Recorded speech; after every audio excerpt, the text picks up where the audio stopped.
This is SEC Coordinator of Officials, Lisa Mattingly. Thank you for listening to the Crown Refs podcast. Serve the game.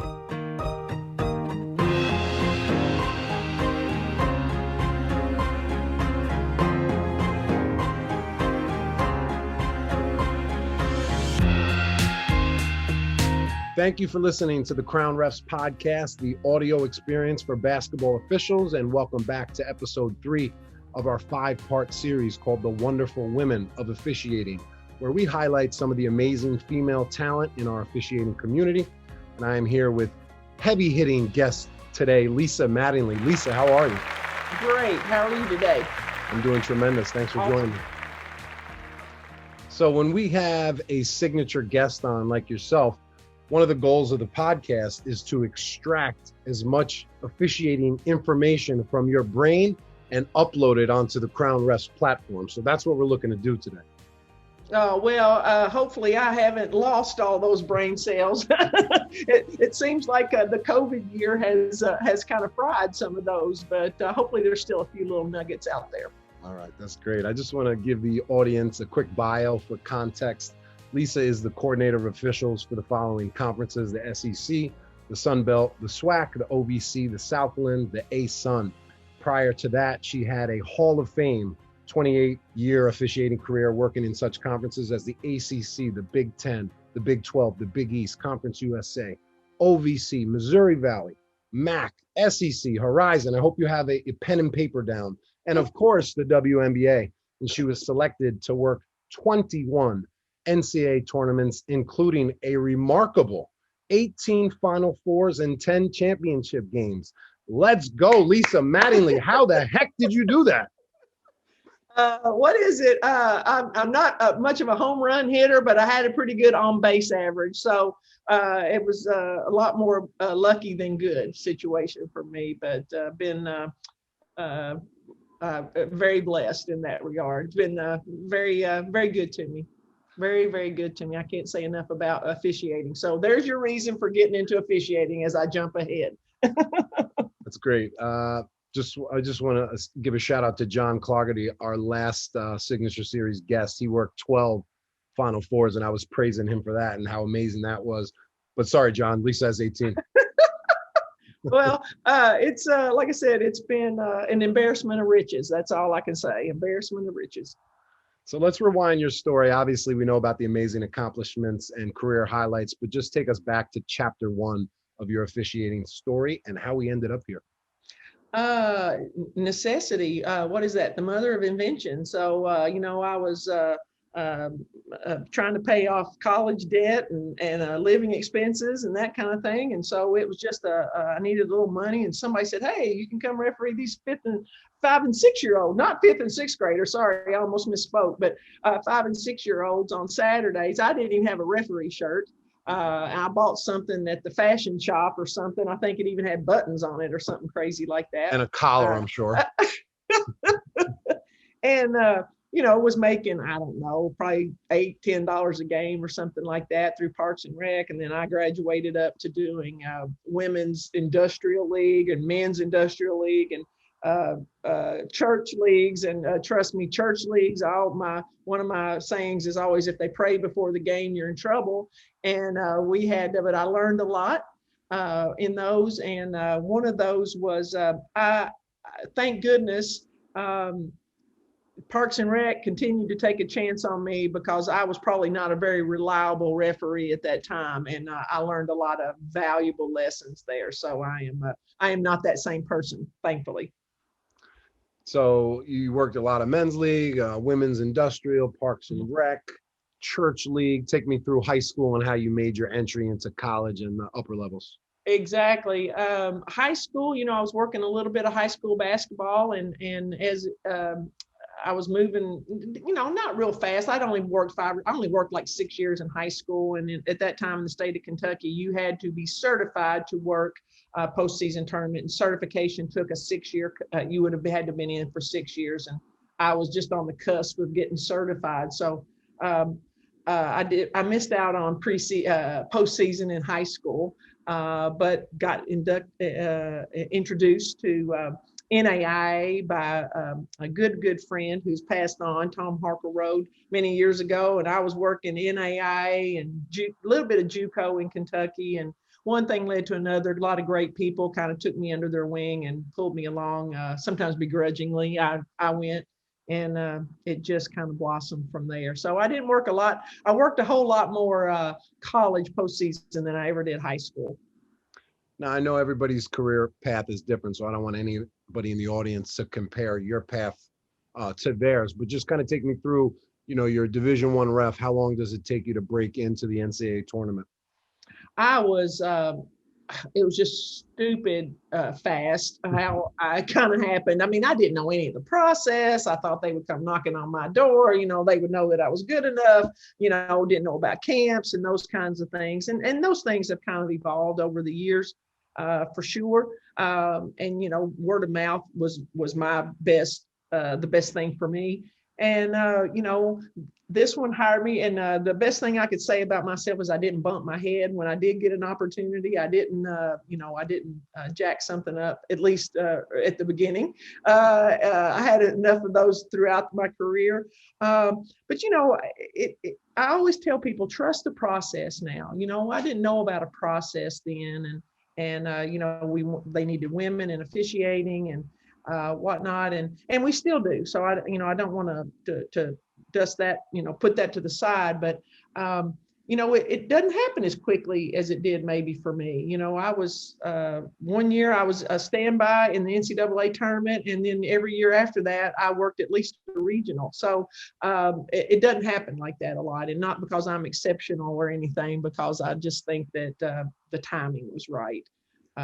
For sure. We've got a lot of quality people out there that have been putting in the time, and I would just say your moment's coming.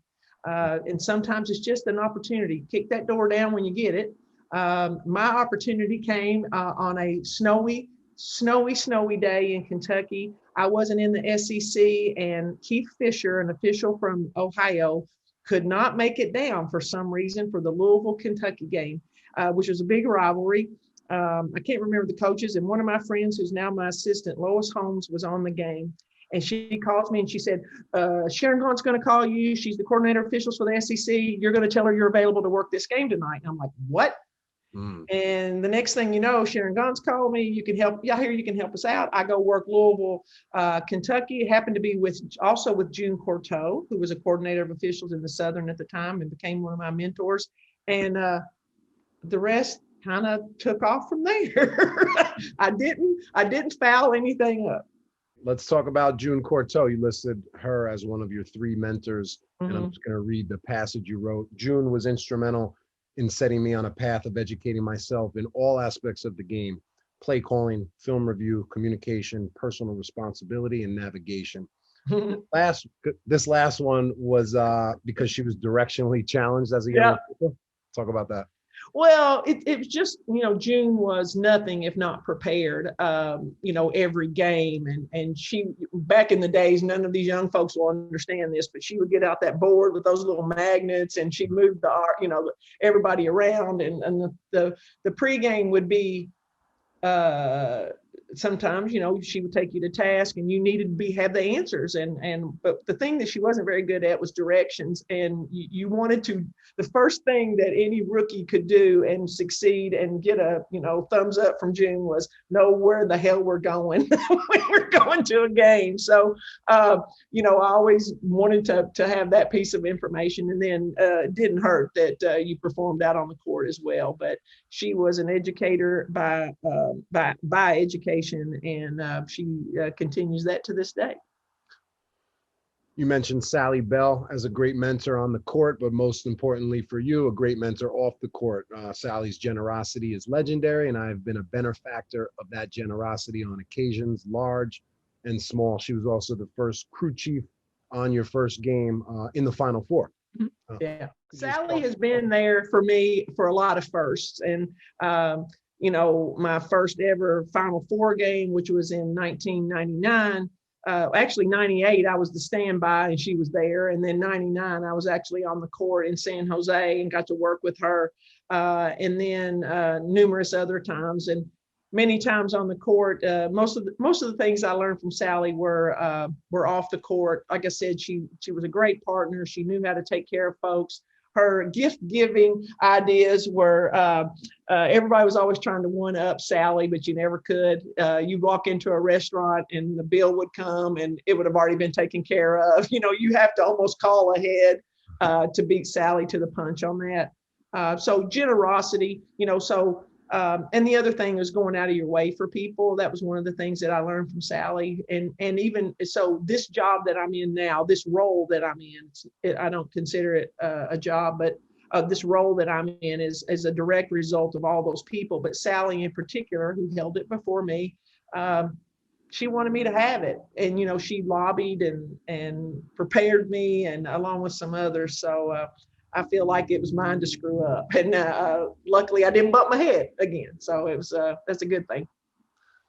Crown Refs is all about being a great partner. So I like that we're mentioning some of the mentors that influence you and some more wonderful women, because that is the name of this series. Just want to talk about Patty Broderick. She went from being a fellow official in college and the NBA, WNBA, to your boss in the Big 10 and Big 12, and one of your best friends. Just talk a moment about Patty.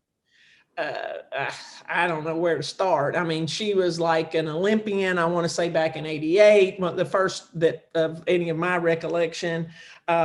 She's in the Women's Basketball Hall of Fame. She's short. Can I say that? I have to pick on her a little bit. She's upwardly challenged, and we make fun of that, but just a great person, great partner. She has been the coordinator of officials for the COC consortium, which includes the Big 10 and Big 12, Conference USA, and about 12 others, I think. And she has helped, when I was preparing for this role, she just gave and gave and gave to me, and made sure I was prepared for the pre-game, the during the game, and the post-game of all that. And, she continues to do that now. She mentors me in this role.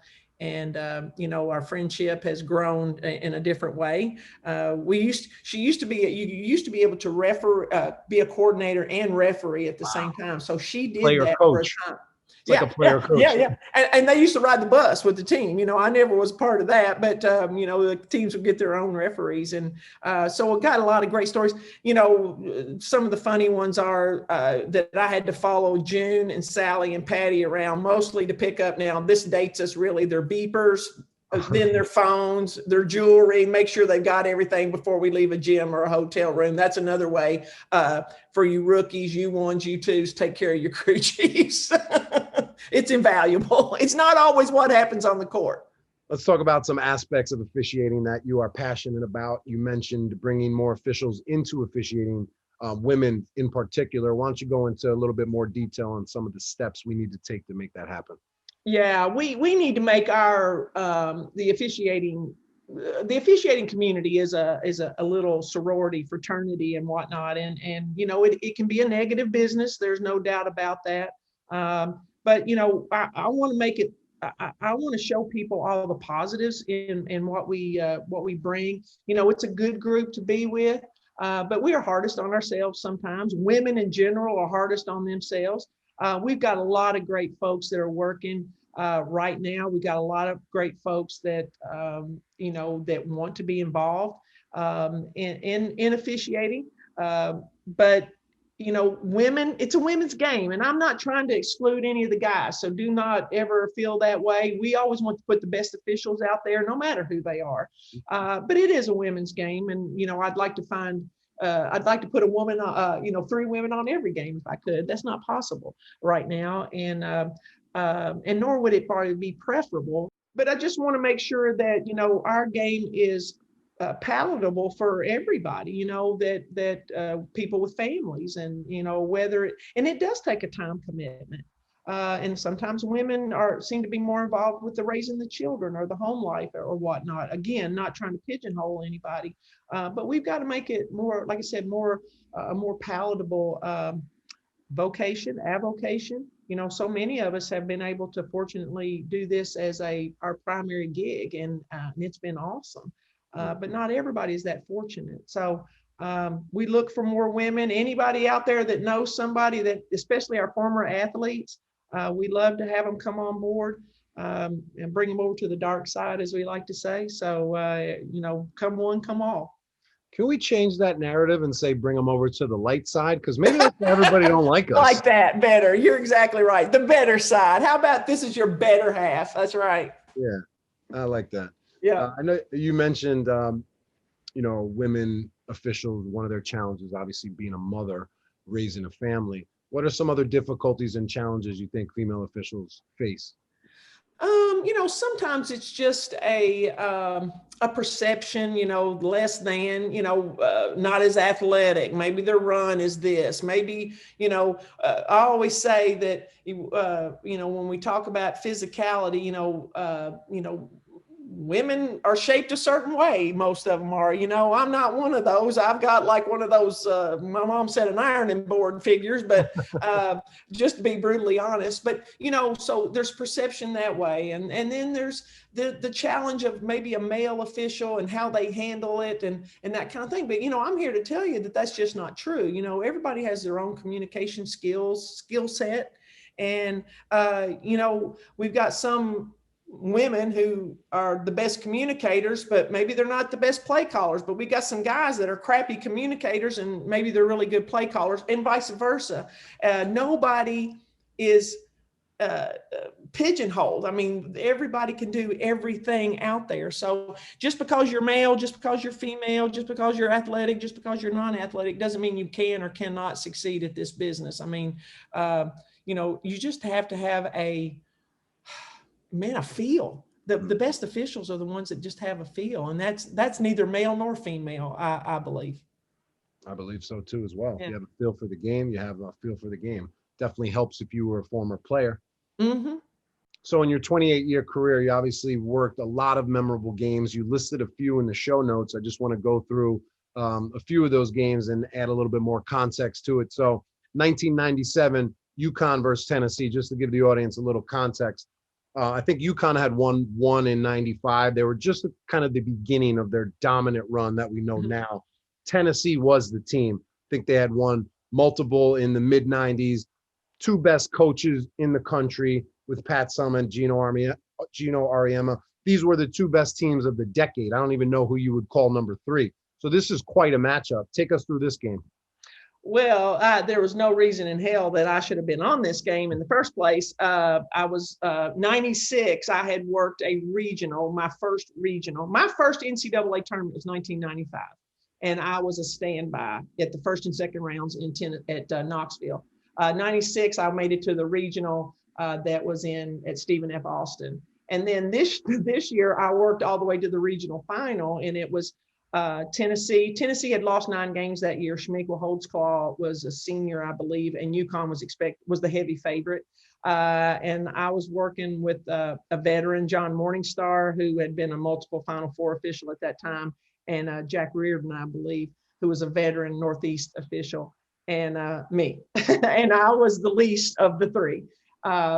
You know, I walk out there. I'd been in the SEC for 4 years, but had never gotten out of November as far as schedules at that time. And so I went out there, and I don't remember much about the game. I remember that I must not have bumped my head, as I say. And I do remember one situation. You talk about crew chiefs and great partners, that I either had a call or a no call. I can't even remember what the situation was, but Gino was about ready to light me up. Now, this was the first of about 10 or 12 of those matchups that I had, either regular season or in tournaments.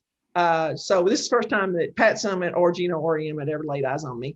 And I don't know, I've probably screwed something up. And John comes over as Gino's about ready to tear into me. And he said, "Do not embarrass this crew." Nice. And Gino never said another word. And it was, you know, after all that, I never forgot that with John. And like I said, that's the biggest memory I have. And the Observer at the time, she saw me in the airport the next day, and she said, "Oh my God, I was so nervous for you." Holly Warlick, the assistant at Tennessee, said, "Who was that girl on our game?" And she said, "She's in the SEC."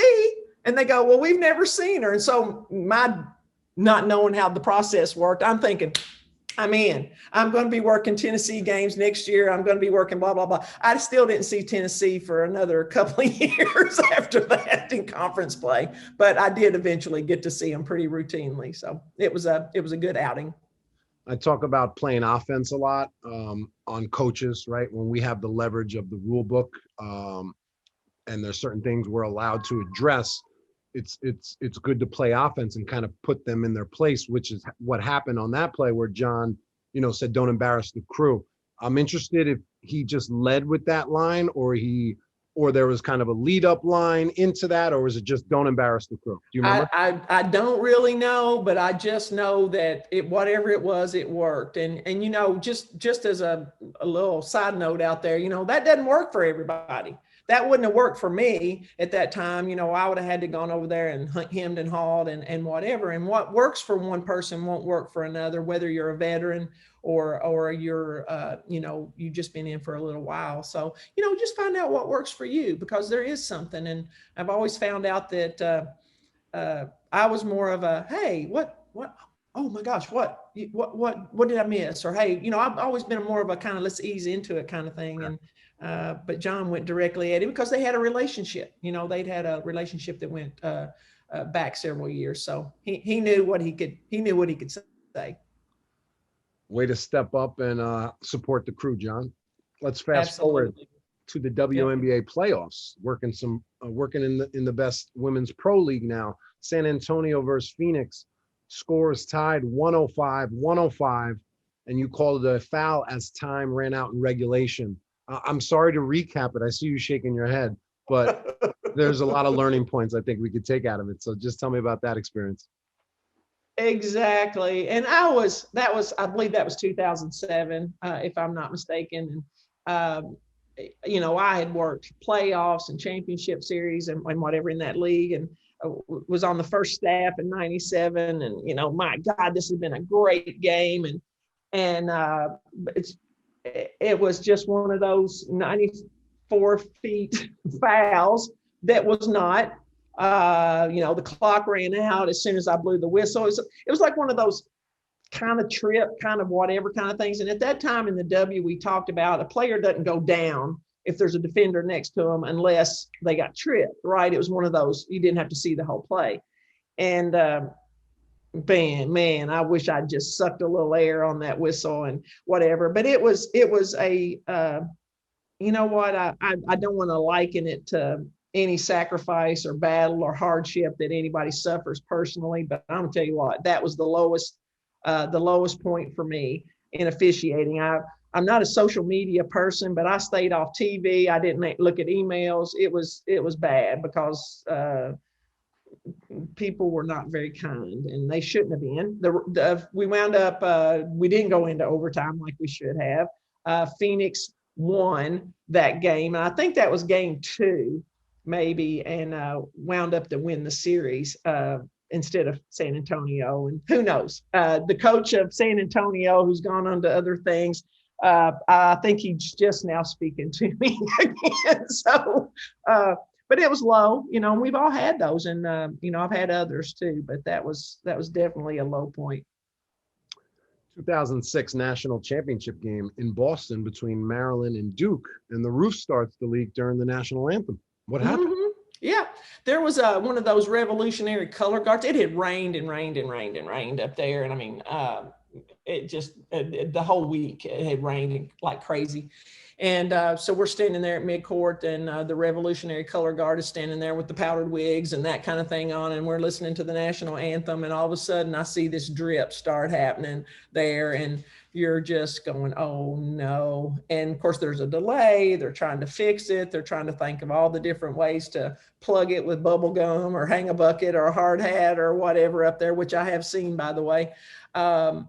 And, just kind of starting the game. That game wound up going into overtime, if anybody remembers that far back. Very, very exciting finish. And, it was just, they finally got it remedied. They had somebody come out and wipe the floor up, but I'm like, you've got to be kidding me.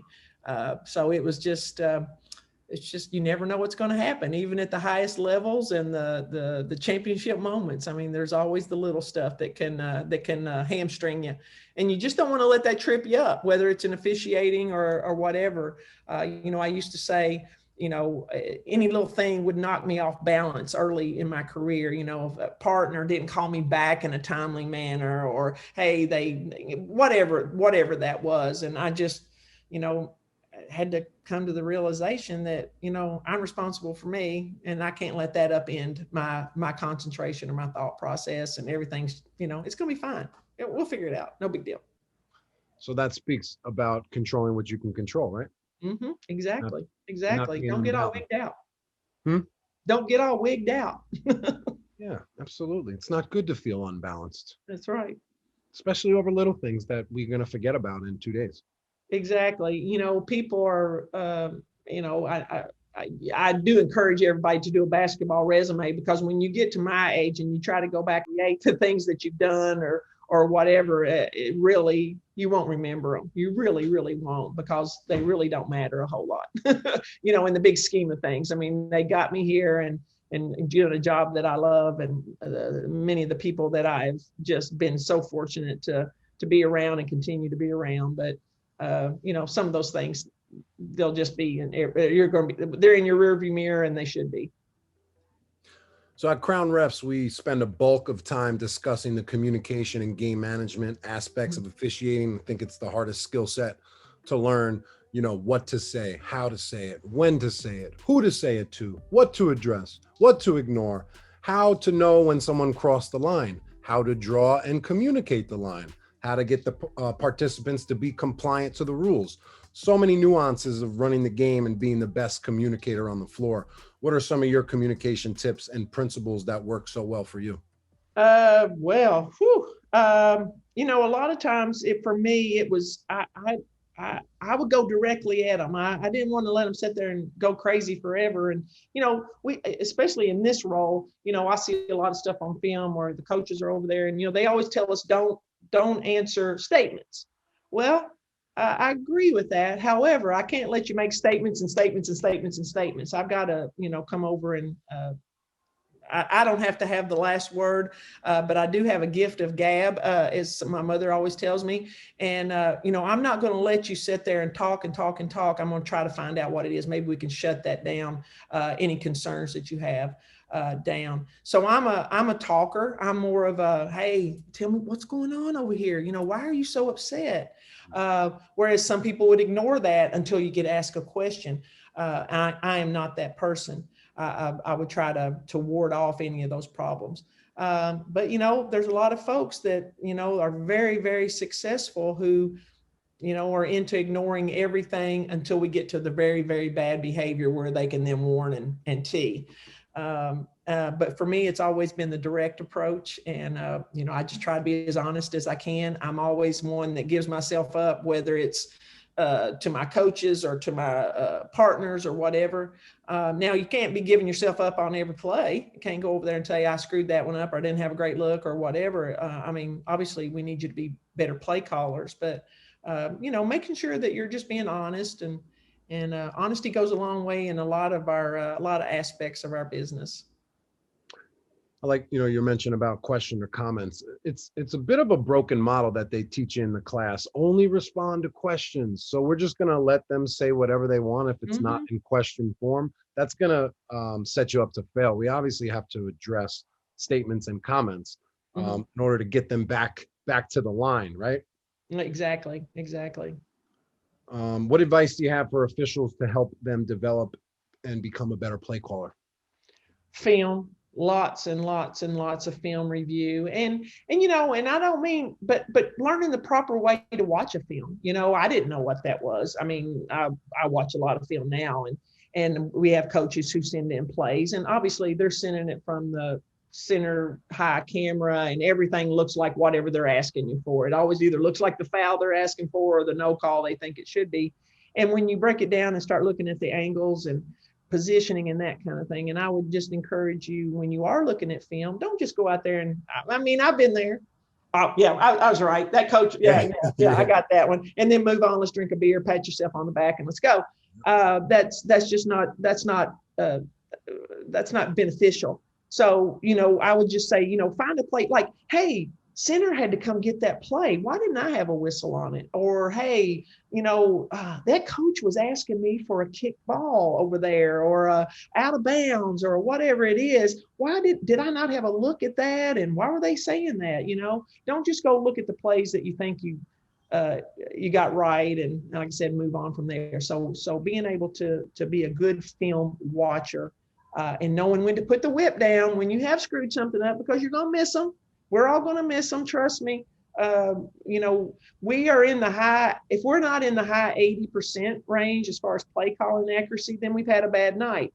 But you get down in those lower 80s, then, we need to do a little more film watching, and, maybe it's position adjust, but you need to put the whip down. Don't sit there and berate yourself more than about a day.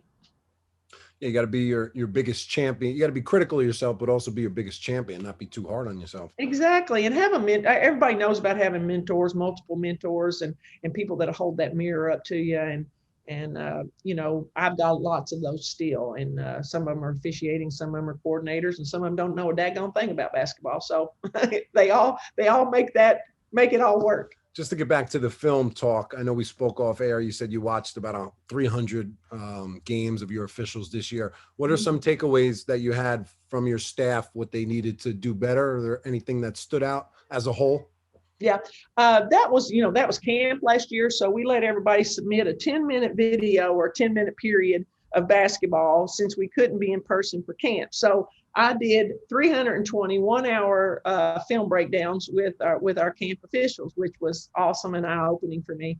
And a lot of times it's, there were varying, I guess, experience levels out there. So it just depended on experience level. For some of them, it was positioning, or recognizing what a foul actually is and putting a whistle on it. That's the first role. That's the first thing, knowing what a foul is. And then the positioning, and then probably at the very end with the group that we had, we talked about physical conditioning and things like that. But mostly it's like, why did I not? And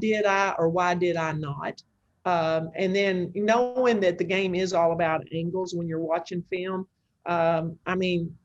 It's like, I don't know if anybody's ever seen that picture. I talk about it all the time, but Prince William is getting out of a limo, and one angle shows him and he's giving the princely wave, and the other one looks like he's flipping the crowd off. Yeah. And it's really the princely wave, obviously, but it's kind of like one of those illustrations of, the coaches see it here and we see it here, and we're not always right, and neither are they. But, we try to encourage our officials to work on positioning. And sometimes it's just a little tweak here and there. That's a lot of it. And just keep watching film and knowing how to respond to. We want you to kind of have it in your playbook, your Rolodex. Nobody knows what a daggone Rolodex is now, but have it in your play file, I guess, and you'll know it next time you see it. It's funny, that Prince William reference was like the perfect analogy for pop culture to understand officiating. Right. And I hear a lot of feedback from officials about calls that happen on TV and games. That's also another example why we shouldn't be so judgmental when you're watching a game on your couch. Mm-hmm.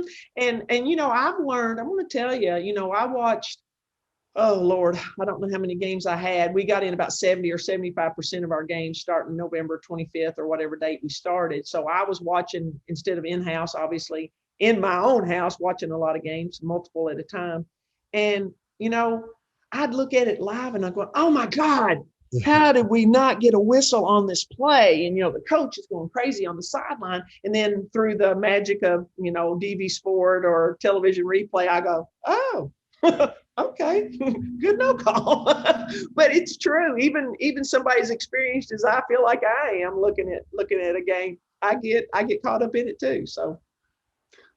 Earlier, I mentioned the various conferences that you assign and coordinate, and it's really interesting when referees like myself can hear a supervisor's perspective. It allows us to gain insight into the minds of the people who we want to get hired by, and it helps us learn the process. So talk about what it's like to spend a day in the life of a coordinator.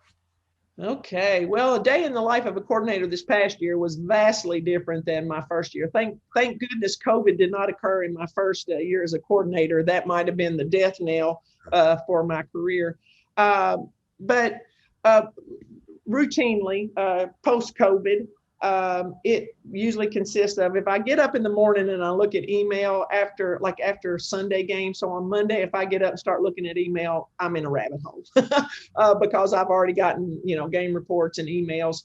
On a Saturday, for instance, I will have a minimum of 33 games for my 6 conferences. So that's 66 opportunities for coaches to have an axe to grind. That's true. And then we get to Sunday, and mostly Sundays are SEC. But, it involves phone calls from coaches. We get on and we get game reports from not only game managers, but also from coaches, officials. Each crew chief on each game has to do a game report. So I have a staff that they start the process, but I read every game report, especially if there's troubling things on there, disagreements or whatnot. But I would have already found out, or I should have already found out from the crew chief if there was a problem in the game the night before. It's stuff with facilities are on there as well. And then we have a video submission. Obviously, our coaches can submit. We allow them to submit a maximum of 10 videos per game, and they're supposed to be pertinent plays. We haven't quite grasped what a pertinent play is yet from some of our coaches. They think that every a travel in the first period is the same as a travel in the last 2 minutes, but we're working on that. So I'll look at film. I have a video coordinator, and he and I talk, several times a week, and we have to respond to the coaches' concerns.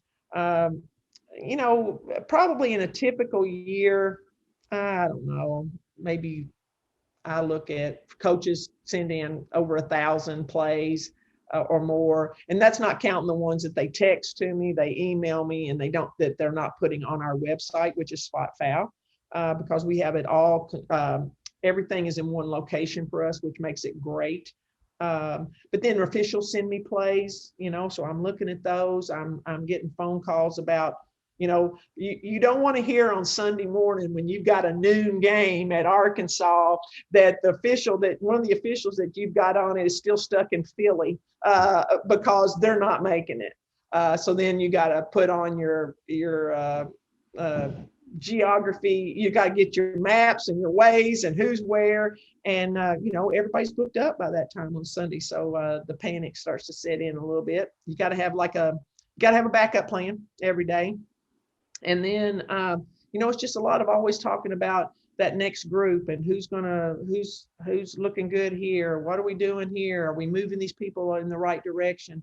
And then sometimes too, I was talking to someone earlier today, and, I receive a lot of, I receive some fan mail. Let me put it that way. It usually goes to the conference office. Sometimes it makes its way all the way to my email box, but how can I be so stupid? How can I not put so-and-so official on it? How can I put this official on it? And what these biased observers don't understand is, that our coaches they have a comfort level.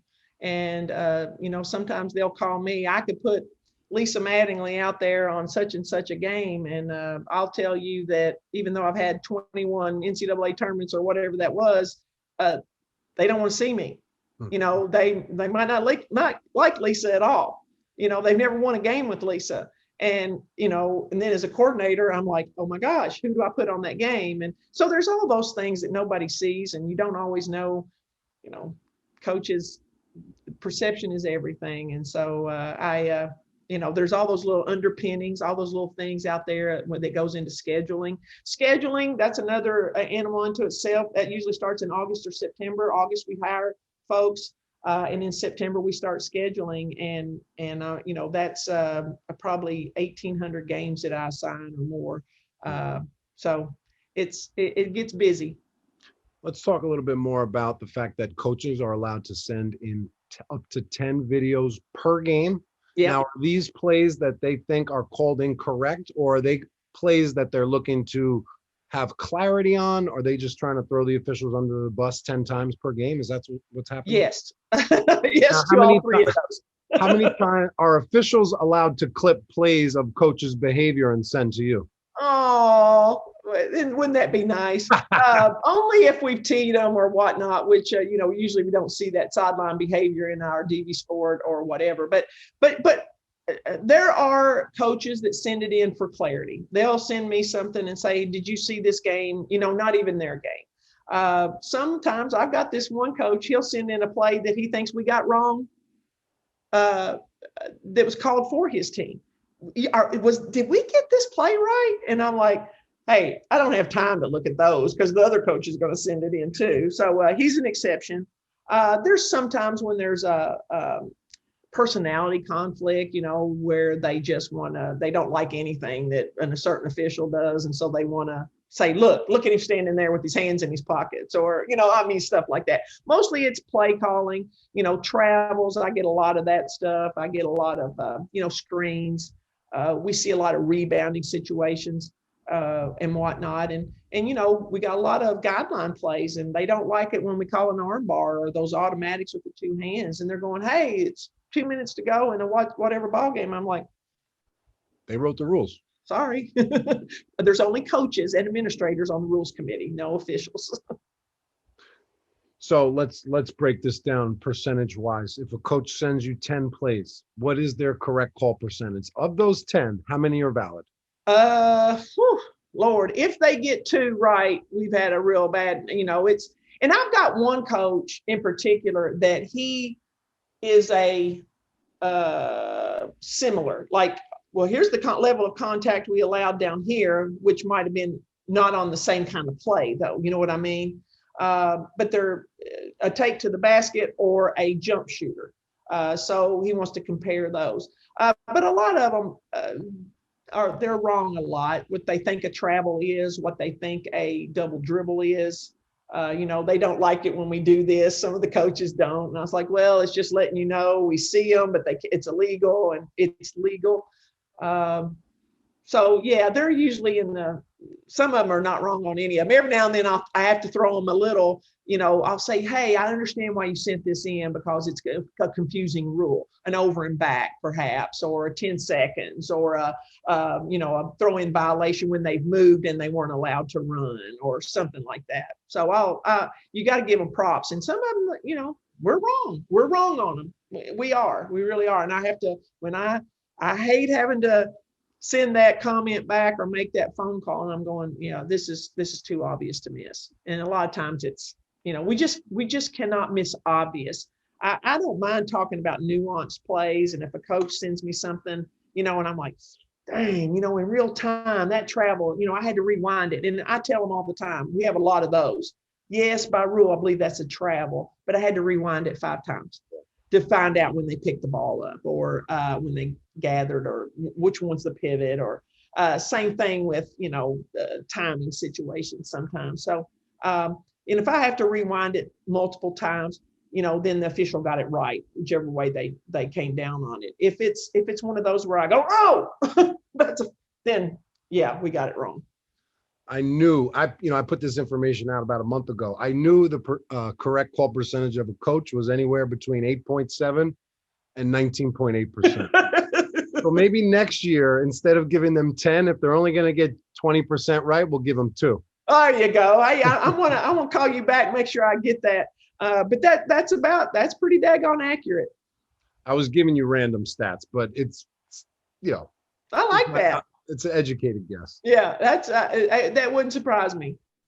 So what we can say to that is, during a live ball, if a coach is yelling at me about a play, just in the back of your mind, know that there's only probably about a 10% chance that what they're saying is accurate. Exactly. But, you always want to be, again, many of the calls that I get from coaches, are those under 2-minute plays, where we just got to be daggone near perfect. And, those are the ones that we look at first, the ones that are high, they need to be high certainty, that are impactful. There were some of those in the NCAA tournament this year on the women's side, and I know on the men's side as well. you know, you just hope it doesn't come down to that play, because, you know, there's 999, you know, there's over 200 something opportunities in any given game for a call or no call, you know, 200 plus every night. And we do a pretty good job to be in the 80% range on that. If their shooting percentages were that high, it would be, man, they wouldn't need us. So Lisa, you obviously were an official, you support officials, you work with officials, but being a coordinator, now you have to kind of play middle person between the coaches and the officials. Just talk about how you balance hearing out the coaches, but still supporting the officials. That's a great question. Actually, that was an interview question, kind of like, hey, you're going from being a colleague to now being a boss. You know, how do you balance that? Are you going to have a problem with that? And you know, that is people tried to prepare me for some of the ways that the coaches, how direct they were, or how they would, you know, they were a certain way here, but then they were a certain way behind the scenes, kind of thing. But nothing prepared me for how it was actually. You know, some of the things that, you know, as officials, we go out there, if we don't hear from our coordinator, we think everything's going along swimmingly. Well, not always. We just don't bore you with all the details that we hear, because, you know, they're not always accurate, as we just pointed out. You know, I would say that the toughest part for me is, you know, because the coaches already come in with a perception that I'm going to defend everything that the officials do. And that's just not true. You know, I treat my post game with an official now just like I did when I was a crew chief, or just a member of the crew. We're just going to talk openly and honestly about it. I'm not going to, you know, try to berate or belittle or anything, but we're just going to be honest. We're going to say, hey, I thought you did a great job with that play right there, and I wish we'd have done a better job here, blah, blah, blah. And the coaches, you know, I'm open and honest with them, and I go, hey, by rule, you're exactly right. Or, hey, you know, we should have had a foul on this. I mean, that's obviously a pull down here, but then, you know, there's other times when I have to say, you know, hey, here's the two plays back to back, you know, and they're exactly the same. So, you know, I want you to look at that. And I just want officials to know that you can't talk referee speak to a coach. You know, we talk about similar plays, or, hey, we just passed on that down there, or whatever. And there's some coaches you can, but a lot, you can't say things to a coach like that's a flop. You know, a coach uses that language, but if a referee goes over and says, coach, you flopped. Ooh, your player flopped. That's bad. That's bad mojo right there. You know, hey, coach, he's got, didn't fit the definition of, you know, a charge or whatever it is. I'm sorry, I just want to stop you there, because I know the flop now has been added in recent years, right? For the men. Oh, not for women still. Not yet. We're trying to get that. It's on the rules agenda for this year.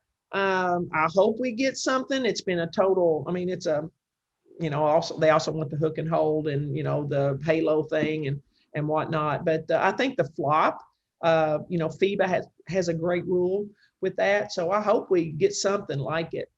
The reason why I asked you is because I know exactly what you mean. Prior to the flopping rule coming into the NCAA, to tell a coach his player flopped was like cursing at them. It was so offensive. Flop, what? Yeah. What? Now it's part of the game that we're trying to eliminate, so we have a little bit more leverage in using it, you know. But if it's not in your game, then I understand. Yeah, and I hope we're going to get there. I mean, because I do think that, you know, we've made some knee-jerk rule changes just because of something happening here or there. You know, I'm hoping that, I think this will be a good change, but then they worry about, you know, an official who doesn't recognize. I just think it should be reviewable. I mean, you know, do whatever we do with it, but I do think we need to add it to our game, because I'm telling you, some of these kids, the number of concussions they're getting because they're throwing themselves. I mean, it's almost as bad as soccer. Flopping. It's a fool the referee. It's a technique. A lot of them are being taught. It's being taught. Yeah. And I don't know at what level, whether it's at the D1 or before they even get there, but it is being taught. And you know, it puts the officials in a bad spot, because, you know, but really it's all about creating space. I'm sorry. So it can be minimal contact, major impact. Right. But still, when, you know, it doesn't feel good to get fooled like that. And I just wish we'd add some kind of penalty for it. Yeah, you're right. And they are working on it. There's very talented defenders that know how to get into a great legal guarding position, absorb a little bit of contact, and deceive you thinking and creating more space and more separation when that's just an unnatural motion. So I Yeah, think we definitely need to get it out of the game. absolutely. And you know, for the untrained, you know, fans or coaches, you know, at home, they think that should be an easy, you know, that should be easy to figure out. And I'm like, man, I'm telling you what, some of these kids are really, really good. They're really good. Yeah. So I'd like to see it go, but it still won't make the game perfect. But, you know, I'd like to see it be a little more consistent on that side. I think that was a good rule change that the men made. Got another coordinating coaching question for you. In the SEC or any other leagues, does the coach have the power to remove an official from an assignment? No, because it's an NCAA guideline that if your conference has a automatic bid, there are no scratches. You cannot, you know, scratch in that way.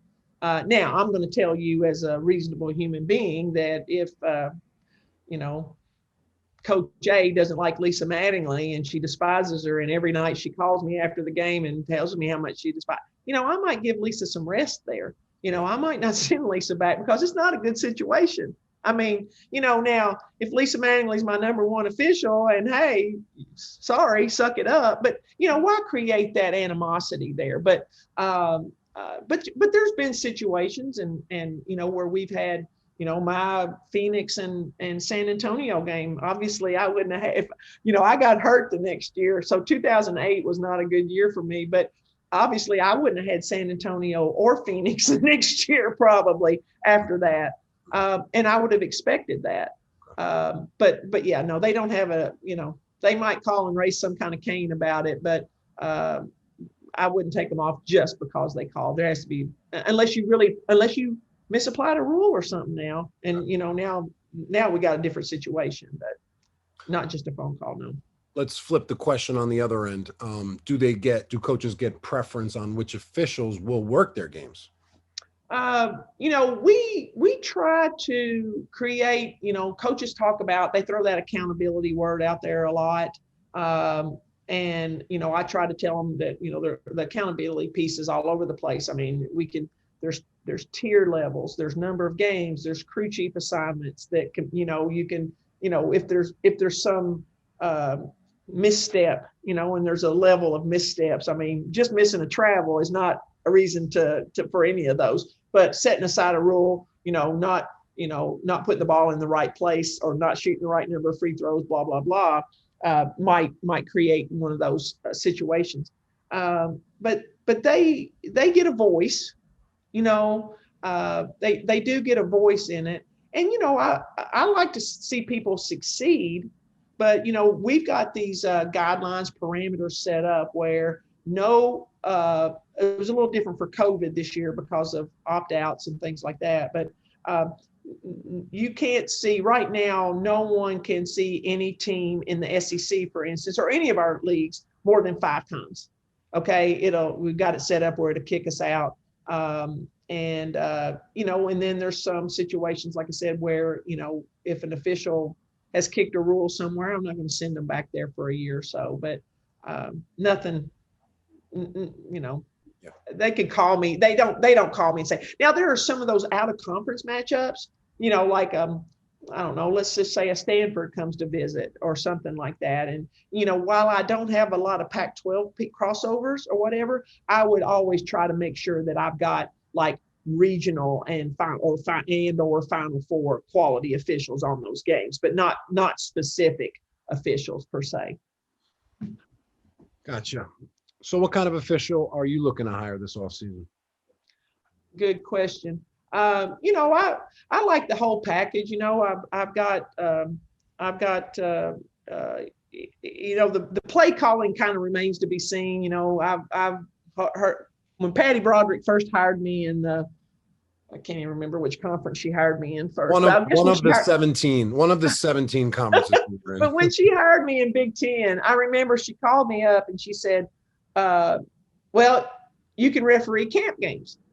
And, really, so you're out there refereeing 10th and 11th grade girls, boys, whatever it is. And so it's hard to tell. You look great, you run the court well. That's the first thing I notice, obviously. Hey, how you carry yourself, you're physically fit. You seem to have a good way about you, as we're watching your interactions with other folks, if we get that opportunity. Then the play calling hopefully will come, or we don't want to, if you've already got if you've got bad habits, that's not a big deal to me. We've got ways to help with that. I like the newbies. I love it when we can get somebody that doesn't know anything about anything, sometimes, so we can work them in and try to make sure they're getting games at these other levels so we can bring them in. But being a good partner, and I'm not always going to know that. And I'll tell you, I used to be more in the know as a referee than I am as a coordinator, because, you all have your little things that you talk about and you don't want me to know. I'll walk into a room and all of a sudden, shh, that wasn't the way it used to be. I would know about those things. So you all know, the officials know who good partners are and things like that. And I sometimes have to kind of learn about it, on the back end. But we just look for good, physically fit folks and play callers. And like I said, people that take care of their business, they get their I won't say paperwork, but their business taken care of online, and they answer appropriately and they get back to you in a timely manner. Those are all very important to me. You mentioned earlier on, just want to rehash this, trusting the process. What does trusting the process look and sound like? What can you give officials about that? Well, obviously Sally Bell, who was my predecessor, she had a different way about her than I do. I'm a little more aggressive. I had somebody tell me, I sit on the edge of my seat all the time. I'm always watching TV, like leaning into it. I'm that person. But she looked at me one day, it's my boss now in the SEC, and she said, Lisa, everybody can't take this all day long. You got to back off a little bit. So I tell folks, trusting the process means, I have a plan for you. Hey, Lisa, don't get upset with me that you're not going to go straight to the SEC, but man, I see great things in you. And so you're going to work Southland, you're going to work, SWAC, Sunbelt, ASUN, those leagues, and trust the process. Now, there's a lot of people that get to leapfrog that. I'm not, that's for sure. But I think for me, I always worry that I'm going to ruin someone's career because I put them in a situation that they shouldn't be in too early. Now, I got put into some situations early that I shouldn't have been in. And like I said, I was lucky. But it could have also equally been, my end there. So, I try not to bring people along too slowly because I don't want to miss out. I want to get you going. I don't want you to lose interest, because I think there's a stat, you're a stat guy, people quit before 3 years, I think, or something like that. So, we've got to start, and we want to make sure that we're involving, growing our crew chief pool, growing our, everybody doesn't come into it. I used to say I'd be happy to be a U2 for the rest of my career. I want to be the crew chief, and I want to always think like a crew chief, no matter what part of it I'm in. I mean, once the ball goes up, nobody cares. But just, thinking like a crew chief all the time, and knowing that, and that comes from people trusting me and knowing that I mean what I say, that I'm trying to get you here. And, if you'll just hang with me. But, sometimes a carrot comes along from somewhere else, or somebody's moving me into a higher paying league. Because let's face it, not all leagues are created equal when it comes to the finances. And if you're chasing it, I never chased the money. I wanted better games, more games with better people in better situations, and the money will come. Yeah. So I just want people to remember that piece of it. And if you find and I don't want to sound like it's cordoned off and that all the coordinators, I have a great working relationship with the coordinators, the ACC, with the Big Ten and all them, Pac-12. But if you find a system that you like, that you enjoy, that you feel like you are, given opportunities for success in. And it, it wouldn't make sense for you to, come work one little league for me if you're already working all these great other places. So just, being honest and knowing what works for you too. Just to get back to that stat, it was 70% of new officials quit after 3 years due to abuse from coaches and parents. And me and my buddy were just talking the other day. He's about to take the women's class, and he was like, "Damn, that's really the stat, 70%." I said, "Yeah." So just think about this: of the 50 people in your class this year, 3 years from now, there'll only be 30% of you left. I know. If we don't change anything. Yeah, I hate that. So my question to you is, after hearing all that, what advice would you give to young refs, knowing this stat? Like if there's 2 or 3 tips that you can give just a young official just starting out, how to stay in the industry. Yeah. Like I said, not take yourself too seriously, and making sure that you're putting the priorities, the right priorities in order, taking care of business with family and things like that. I have made some mistakes in my career where I put basketball ahead of family events or, special occasions or whatever those things are. And, I would just say, don't do that, because I respect folks when you now don't but also make good on your commitment. So if you've committed to something, then keep that commitment. Obviously, a birthday didn't just come up. It was always your kid's birthday this year and every year, right? But I've had people come up and say, "Hey, it's my so-and-so, my mom's so-and-so birthday, or my parents' 50th anniversary, and I'm going to be out." Perfect. I'm not mad about that. There's games still going to be there. So don't get caught up in putting something that fame is fleeting. This kind of success here is fleeting. You're one ankle turn, one knee pop or something away from, this all going away, and get you some disability insurance. Take it from me. Another difficult part of an official who is looking to ascend and maybe go to the NBA or WNBA, but is also working college. It's very difficult to switch games night to night. Different rules, different signals, different mechanics. You were able to do that successfully. Talk about your transition from college to the WNBA and then back to college. Yeah. The fortunate piece for me was they were always 2 completely separate seasons. And, with the W. Now we had several years where we, in an Olympic year or world championship year or something, those seasons would overlap or something. But, I always tell people, whether you work, one night you're junior high and one night you're D1, you've got to know where you are. Okay. It's not my responsibility, oh man, I just, I got those rules confused. Nobody cares. No. Nobody cares. I loved all the W rules. And, I'd come in and throw a loose ball foul in my first college games in November, and I'd usually be working with the W official, and we just like, oh my God, whatever. But know where you are. And it is hard. And we've got some folks that do G League, and they're doing it during basketball, our season, which, I'm a big time proponent of, I want everybody to be successful at whatever level they want to be successful at, and to achieve those, those great experiences and have them like I did. I want everybody to have that, whatever that means, whether it's men's or women's basketball. We've got people that do FIBA, G League, and women's college. Yeah. And you know what? It takes a lot of concentration. And at my age, I would not have that. But you do have to know where you are every night. The way I did it is that I just would immerse myself. I didn't talk about two sets of rules at the same time. We'd always go, oh, but in college, oh no, I don't want to hear about it. I don't want to put that even in my head.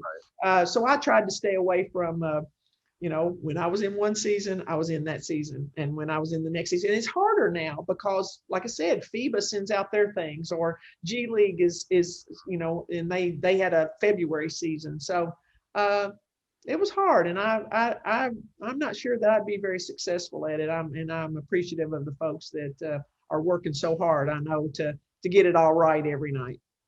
And how long did you work in the WNBA? See, 97 was the first year. That was the inaugural year. And oh my God, what we didn't know. And, it was just amazing. What the hell's an away from the play foul? What's what's an option to advance? And then my last year was the 2007-8 season, 2007 summer. I had a foot injury. It took me out of the next college season, and I opted not to go back to the W. So I was in 10 or 11 years. So you're part of the, that's amazing, by the way, that you did both. Awesome. You're part of a very small percentage of officials that get to do this full time. Mm-hmm. My question for you is, what was your last job that you had, and what year were you able to shift and go full-time official? Great question. I was a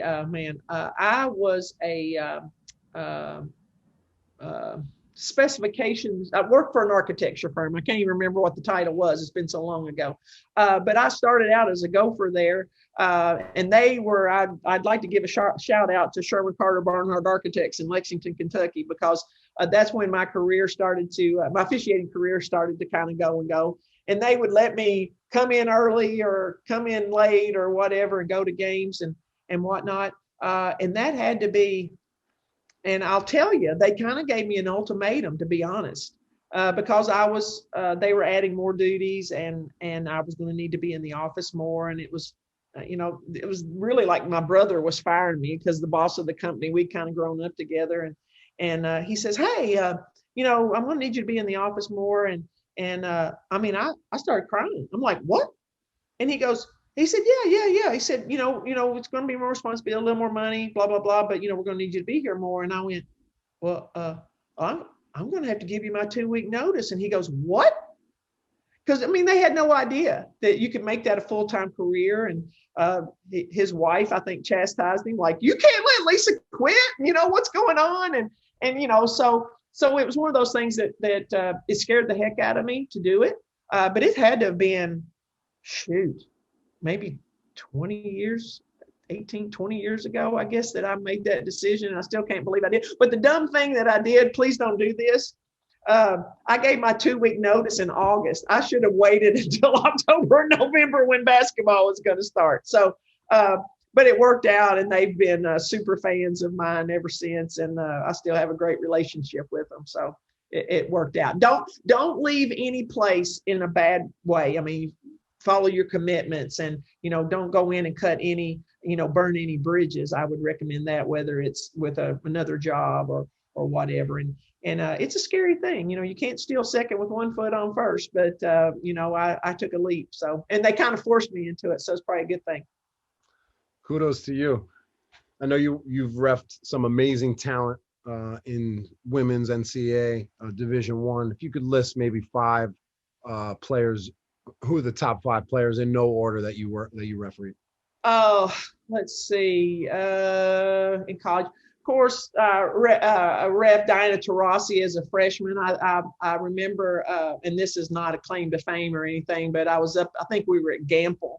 And she knocks down this 3-point shot. She scores over somebody or whatever, and she turns around and she taunts somebody, and I whacked her, and Gino took her out immediately. So she won't remember it. She's had a million technicals since then, but that was one great player. Obviously, you don't need me to tell you how good she is. Tamika Catchings, probably even a better pro than she was a player at Tennessee. I got in on the tail end of the 𝗪𝗂 𝗪𝗂 era, and a lot of those great Tennessee players. But Uconn, obviously, I can't even remember all their names right now. I didn't Sue Bird, Sue Bird, awesome. She's an awesome captain, team leader, and I officiated her all through college, and then in the W as well, and just to see that she's still doing her thing there. So, some really good ones. But the best players that I ever got to work for are the ones that really had that way about them that, they may be nameless and faceless right now, but they were those kids that, you could talk to. They came into the captain's meetings. They were eager to hear what you had to say, instead of just, you're not a part of this game, and it's just going to have this adversarial type relationship. And so those would be the ones that I would say are are some of the best. I got to referee Lisa Leslie and some of those great, and Dawn Staley and the pros, of course. I didn't, but they had great college careers, and it was just a little bit before my time, just a little bit. But now Kelly Harper, who's coach at Tennessee, I refed her. And Carol Lawson, who now at Duke. So I'm starting to feel my age a little bit when I see these women that I officiated as freshmen, and now they're not just assistants, but they're head coaches of major programs. So it's kind of like seeing your children grow up a little bit. It makes me feel a little older, but very happy that I got to be around to see that part of their careers. I like your technical foul signal on Diana Taurasi. You do the one finger. Can we see that again? Yeah. I don't even know if I ever make contact or not, but yeah, it was, I didn't give out many of those. I was not one of those officials, but if you stomped your feet at me, that was a technical foul. I hate that. We could talk a whole lot, but you stomp your feet at me, that was an automatic. And taunting. Yeah, I think I tried the one finger tech, and I missed twice, and that was the last time I did it. I never could throw a two-handed toss either. I'd get in there and get ready to do it, and then I'd chicken out. So that was one regret that I would have, that I did not master it while I was still officiating. Yeah, I'm a big two-handed tosser guy. I feel real awkward, centering it with one arm and shooting it up in the air. Yeah. Well, it wasn't always the best. I wish I had, like I said, mastered something that looked a little more, I don't know, looked a lot better. I'll put it that way. But, there's a lot of good one-handed tossers. So get in there. You just make yourself a little more vulnerable that way. Yeah, you just got to find what works for you. Yeah. As long as you throw it straight, you throw it however you like. Hey, you know what? In the W, we had to throw, every jump ball. And I mean, you're in those free throw areas, and whew, that was, every man and woman for themselves. Yeah. It's amazing the difference in the jump ball in high school, college, and the NBA and pro. There's really only one per game. It's not the biggest part of the game. It's throw it up and then we go. But in pro, there could be 5 a game. So you got to be a really good tosser. Exactly. And I'm telling you what, there's a lot of stuff that happens off of those things. So free throws and jump balls, you want to start in college. We always say we want to start that game off right. So let's try to make sure we don't mess that up right at the beginning. I just want to mention one of your officials who's going to join us for episode 4, Natasha Kamey. She spoke very highly of you. Just want to give you an opportunity to speak about Natasha. Natasha is, she's a great student of the game, and she was in the NCAA tournament this year. We were thrilled. It's her, I think this was her second year in the SEC. I knew that I wanted to hire Natasha when I first took this job. She came in and typically when new folks come into a league like the SEC, the Big Ten, they don't have a robust schedule. And Natasha had already been working significant games in other leagues. So she came in and hit the ground running, so to speak. We look for bigger and better things from her, completely sky's the limit. Just want to continue to watch her career blossom. And like I said, I know there's going to be more postseasons in her future. And we hope that her SEC experience will continue to be a big part of that. Very nice. Very nice to say. Lisa, you've been on fire all podcast. Are there any other topics you'd like to talk about? Oh my gosh. I always tell folks sometimes, I've got staff around me, obviously, and some of them act as a buffer. So officials that they don't want to call Lisa they don't want to call, do I call Lisa? Do I not call Lisa? Kind of stuff. So, I would always say that you're better off, if you have to ask that question, you're better off to call me and let me know. And then I can decide if it made any sense for you to call me or not. I'd a whole lot rather you say I would a whole lot rather say, that coach probably won't call, rather than, the coach calls before you get to me, or you weren't even going to call me at all. And so do not take care of your coordinator. Don't, there's times when a coach just calls out of the blue, or they go off on some tangent or whatever. But if there's anything that I'm a doubting Thomas by nature. So I'm always like, things, because I used to be more of a glass half empty person than I am now. Now I'm more full. But I want to say, ooh, they might call about that. I've got referees that go over and they'll say something too familiar with a coach. They'll go over and say something, a coach will take great exception to it, and the referee's like, Lisa, but I didn't mean that. I'm like, did you say it? Yes. Just let me know. So take care of your coordinator on that. Continue to work on your craft, and it is a craft. It's not something, if you want to be really good at it, but don't put it at the expense of family and the important. I didn't learn that lesson till a little later, and make it go out of your way for somebody. If you can I've had people pick me up and they've gone, and I find out that they drove 30 minutes, one way out of their way to pick me up at the airport. If you're a rookie, go pick those crew chiefs up, go make it easier on them. I mean, don't, and we don't get to ride up and down the road near as much as we used to together. Everybody's flying in from somewhere different, and we meet up, and especially this year, everybody was in a different car because we required it, and that kind of thing. But if we can get back to that, take advantage of getting to work with a veteran, or and soak up some of that. I mean, gosh, some of the stories that I got on that, and I swear I made this trip a million times, but I flew into O'Hare to go to work games at Iowa, and that's a brutal trip. It's 3.5 or 4 solid hours. You can't do anything but that. And I was in the car with a lot of great folks, and the trip back was always tough. But so soak some of that stuff up. Don't miss out on those opportunities. You just never know. You might pick up something that's going to get you to the next level, just being in the car with somebody like that. Well, thank you so much for sharing with us. I really had a great time. It was fun listening to you. You're so knowledgeable. You've had such an amazing career. Is there anything else you want to say to our dedicated audience of basketball officials that are looking to improve their craft, as you mentioned?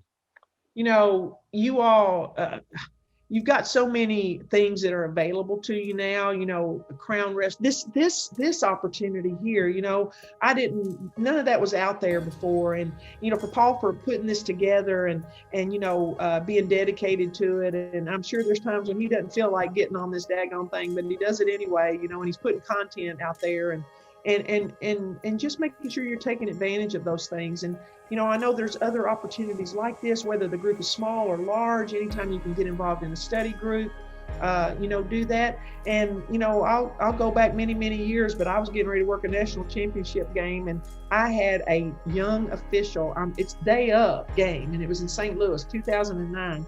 And she called and she got my number somehow and asked if she could buy me a coffee. Now, this is game day. I don't know this person from Adam, and she wants to talk about getting into officiating. And I'm like, okay. And I did it. I don't know why I did it. Looking back, no pat on the back for me for that. I don't mean that, but take a chance. Go out there, and if bring somebody along to a game. You never know when they're going to love it like you do. And that's been the best part of this job for me, is that I love it. What's that saying? Find a job that you love so much, you do it for free and do it so well they pay you for it. That's been my life with officiating. And if we treat it that way and give it its due diligence and put in the work, you'll enjoy it too. You might not work a national championship, but you know what? It can be very, very rewarding no matter what you're working, if you go into it with the right mindset. Well, thank you for all of the great uploads that we're able to place on the platform as we wanted to. We're definitely going to have to have you back as a reoccurring guest if you'd be interested. Love it. I'd love it. Yeah. People tell, I love, one thing I can do is talk. So it was a pleasure having you on. We'll talk to you soon. You too, dear. Thank you for the opportunity. I really appreciate it. Thank you for listening to the Crown Refs podcast. Serve the game.